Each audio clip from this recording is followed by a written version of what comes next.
Welcome to ஷகுபா recipes. இன்றைக்கி பாலக்கீரையில் சூப்பரான எம்மியான சப்பாத்தி எப்படி பண்ணலான்னு பார்க்கலாம்.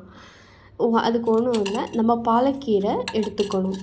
பாலக்கீரை கொஞ்சம் க்ரீனிஷாக நம்ம வாஷ் பண்ணிக்கிட்டு நம்ம ஒரு பிளேட்டில் எடுத்து வச்சுக்கணும். இப்போது இதை ரின்ஸ் பண்ணிக்கிட்டு சாதாரணமாக என்ன பண்ணுறோன்னா, நம்ம மிக்சியில் போட்டு ஒரு அரை அப்படியே அரைச்சாலும் ஒன்றும் பச்சை வாசம் வராது, நல்லா நீட்டாக தான் இருக்கும்.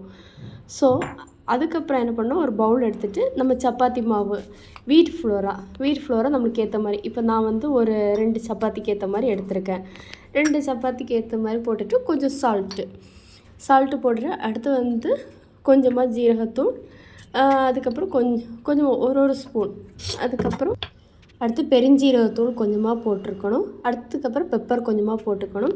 அதுக்கப்புறம் பாலக்கு கிரைண்ட் பண்ணி ஆல்ரெடி வச்சுருக்க பாலக்கீரை, இதை 30 மினிட்ஸ் நம்ம என்ன பண்ணோன்னா கொஞ்சம் ட்ரைன் பண்ணி, அதுக்கப்புறம் ஃபைனலாக ஒரு ஆயில் வச்சு நம்ம ஸ்மாஷ் பண்ணி வச்சுக்கணும். இது ஒரு 30 மினிட்ஸ் ரெஸ்ட் பண்ணி வச்சுருந்தோன்னா கொஞ்சம் ஊறதுக்கு கொஞ்சம் வசதியாக இருக்கும். இப்போ 30 மினிட்ஸ்க்கு அப்புறம் இப்போ நம்ம அடுப்பை ஆன் பண்ணிக்கணும். தோசை கடாய் வச்சுட்டு, அதுக்கப்புறம் நம்ம சப்பாத்தி மாதிரி உருட்டிக்கிட்டு அதை அப்படியே நம்ம அடுப்பில் போடுற மாதிரி போட்டுட்டோன்னே இப்போ க்ரீனிஷாக வந்துச்சா. இப்போ ஒரு சைடு வெந்ததுக்கப்புறம் நம்ம என்ன பண்ணுறோன்னா கொஞ்சமாக எண்ணெய் ஊற்றிட்டு, நாங்கள் இப்போ தேங்காய் தான் யூஸ் பண்ணுறோம். இப்போ கோகோனட் ஆயில், உங்கள் வீட்டில் நீங்கள் என்ன ஆயில் யூஸ் பண்ணுறீங்களோ அதை யூஸ் பண்ணிக்கோங்க.